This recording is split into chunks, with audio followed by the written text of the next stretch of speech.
Assalamualaikum warahmatullahi wabarakatuh.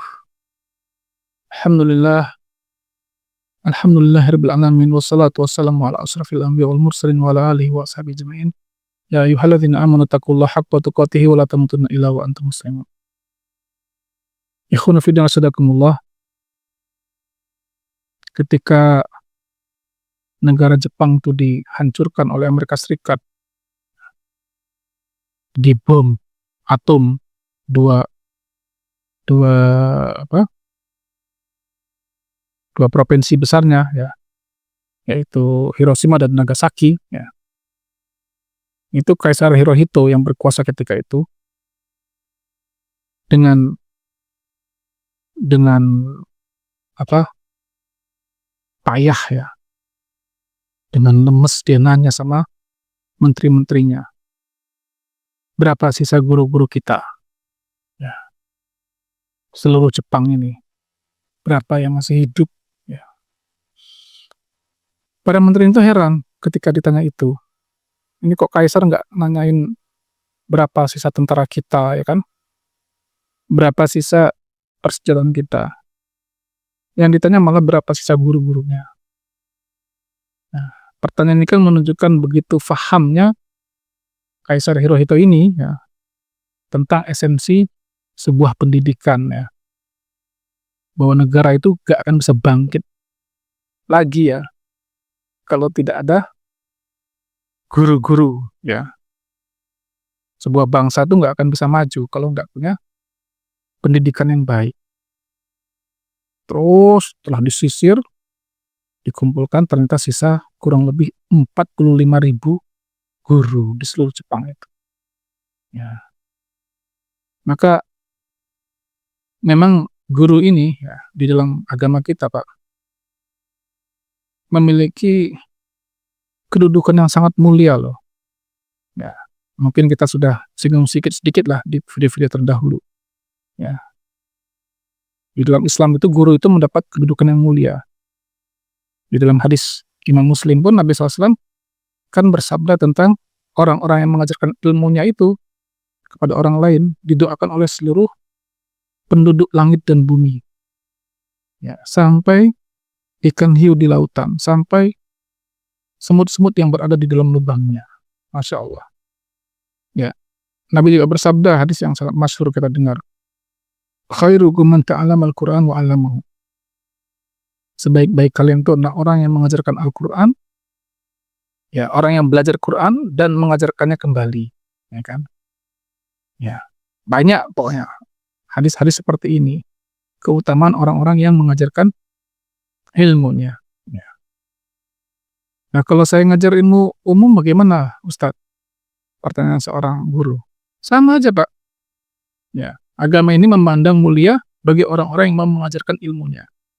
Ya, ilmu umum saja dianggap mulia, apalagi kalau ilmu agama. Ada seorang ulama yang mengatakan, kadal mu'allim ayyakuna rasulah.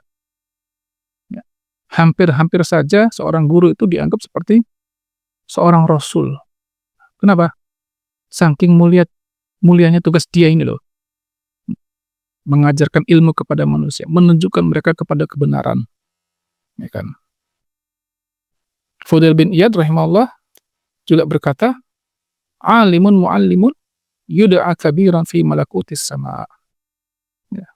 Seorang yang berilmu dan mengajarkan ilmunya kepada orang lain, mau ngajarin ilmunya, ya, dia akan dianggap sebagai orang yang besar, orang yang mulia, agung oleh penduduk langit sana.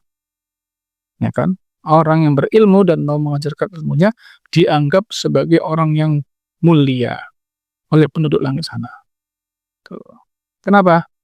Karena kan nggak semua orang berilmu mau mengajarkan ilmunya. Kita tahu sendiri, ya, bagaimana hari ini profesi guru itu kan. Ya, banyak sekali orang-orang yang itu, ya, mereka lebih memilih berdagang daripada menjadi guru, ya. Saking tidak ada harapannya, ya kan. Padahal dulu, pada zaman keemasan Islam, Di zaman kekhilafan itu, wah, guru itu Masya Allah, ya, sangat dimuliakan sekali, ya. Ada kisah Khalifah Umar bin Abdul Aziz, ya kan, itu menggaji, ya, guru-guru yang mengajarkan anak-anak itu, ya, awalnya tuh gaji pertama tuh dikasih 10.000 dirham, ya. Kalau di apa, kurskan dengan dirhamnya Uni Emirat Arab gitu ya, itu kurang lebih sekitar 44.800.000 sekian, ya. Sebulannya dikasih gitu, 44 juta. Terus dia dikasih budak wanita yang cantik, dikasih beberapa pelayan untuk memenuhi kebutuhannya, mengurus dia, dikasih kuda dengan pembawa barang dengan segala, ya, persediaan barang untuk si guru ini. Ya, Masya Allah, gitu ya. Zamannya Khalifah Harun al-Rasyid lebih luar biasa lagi, ya. Beliau itu memberikan upah kepada para penghafal Quran, ya, kepada para guru, ya, itu masing-masing dikasih 2.000 dinar, ya. 2.000 dinar itu, ya, kalau kita hitung ya kurang lebih ya 9 M-an lah ya, 9,3 M, miliar. Untuk para ulama-ulama yang lebih tinggi ilmunya, ahli hadis, ahli tafsir, itu dikasih 4.000 dinar, atau sekitar 18,7 miliar, ya kan. Masya Allah, ini begitu sangat menghargainya, ya, Islam, ya, dan para penguasanya itu kepada para guru-guru yang ada itu, ya kan. Nah, kalau di tempat kita bagaimana? Di tempat kita itu, waduh, nggak bisa ngomong kita kadang-kadang. Ada pejabat yang mengatakan guru itu beban negara, ya kan. Ada pejabat yang mengatakan kalau pengen kaya jangan jadi guru, gitu kan ya. Jadi pedagang saja, tuh. Guru itu pengabdian. Ya, benar, ya, perkataan beliau itu benar, tapi kan salah gitu loh. Ya, kalau pengen kaya jangan jadi guru. Kalau kita tanya Pak para guru itu, termasuk saya ini yang jadi guru. Saya sudah jadi guru tuh 28 tahun, ya. Nggak ada itu terbetik dalam kepala kami itu pengen jadi orang kaya, enggak, ya. Kita cuman merasa terpanggil, ya kan. Tergugah hati kita, ya, untuk mengajarkan agama yang Allah berikan kepada kita sedikit ini gitu loh, ya kan. Nggak minta banyak kok, yang penting kita bisa makan, ya, bisa ngisi bensin, bisa ganti oli, ya, sama bisa untuk, ya, cicilan untuk bangun rumah, ya, atau untuk ngontrak rumah, nah, atau bayar uang sekolah anak-anak kita. Nggak banyak kok yang diharapkan tuh. Tapi ya itu tadi, ya kan.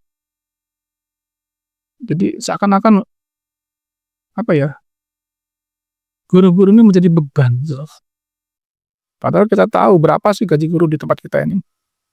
Ya, silakan browsing Pak, banyak itu. Ya, postingan-postingannya. Indonesia ini terkecil di seluruh dunia itu. Sampai ada guru kontrak. Negara lain mana ada guru kontrak tuh, ya kan? Ya. Jadi kita sampai ya habis pikir ya, kalau negara ini nggak hadir ya dalam pendidikan kita, ya tidak punya perhatian kepada para guru ini, jangan-jangan 10 tahun ke depan atau 15 tahun ke depan nggak ada lagi orang mau jadi guru gitu loh. Kenapa ya? Karena nggak bisa menjamin hidup. Benar, para guru harus mengikhlaskan niat-niat mereka dalam mengajarkan ilmu mereka. Dia harus tulus karena Allah, ya, mengabdi untuk pendidikan, ya kan. Dia harus sabar, harus bersyukur. Tapi kewajiban negara, nah, atau kewajiban lembaga, itu dia harus mikirkan dengan sangat serius tentang hidup mereka gitu loh. Ya, cobalah, karena sekarang ini gaji guru sangat kecil, ya, jauh dari harapan, akhirnya gurunya nyari lagi pekerjaan lain sampingan, ya kan, demi untuk memenuhi kekurangan dia. Nah, kalau udah sampingannya ini lebih menjanjikan dan menguras waktunya, bisa jadi dia tinggal tuh pekerjaan gurunya. Atau kalau dia masih menjadi guru, ya sudah, dia akan mengajar sekedarnya saja gitu loh. Toh dia juga dapat sekedarnya dari tempat mengajar. Nah, ini kan bahaya gitu loh. Ini berbahaya sekali ya. Sehingga kita nggak bisa bayangkan nasib generasi muda kita ke belakang nanti nih gimana. Ya, kalau mereka diajar oleh orang-orang yang pikirannya itu bercabang, terbelah ya.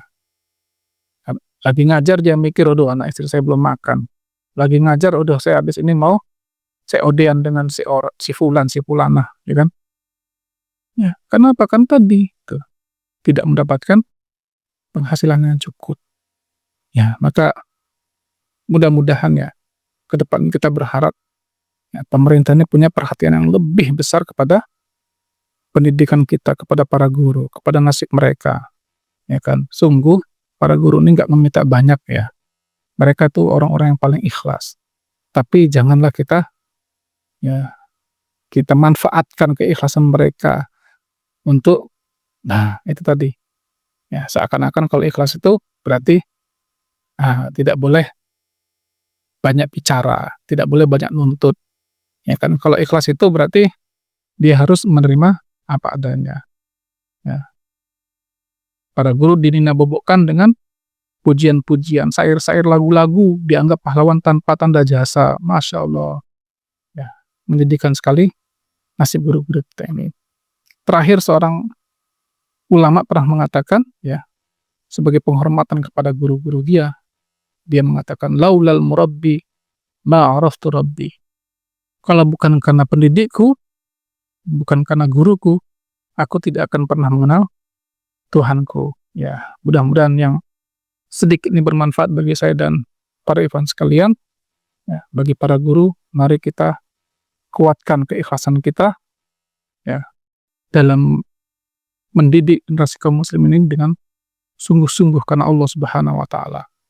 Bersabar, beristiqomah dan yakin ya bahwasanya Allah Subhanahu wa taala itu tidak akan pernah menyia-nyiakan pengorbanan kita ya. Ingatlah hadis Rasulullah SAW, ya wallahu fi aunil abdi ma damal abdu fi auni akhihi. Allah itu akan selalu berada untuk menolong hambanya selama hamba itu mau menolong saudara-saudara yang lain. Bentuk ngajar kita menyampaikan ilmu adalah bentuk kita menolong saudara-saudara kita yang lainnya. Barakallahu fikum. Lebih kurang mohon maaf. Subhanaka Allahumma bihamdika asyhadu an la ilaha illa anta astaghfiruka wa atubu ilaik. Assalamualaikum warahmatullahi wabarakatuh.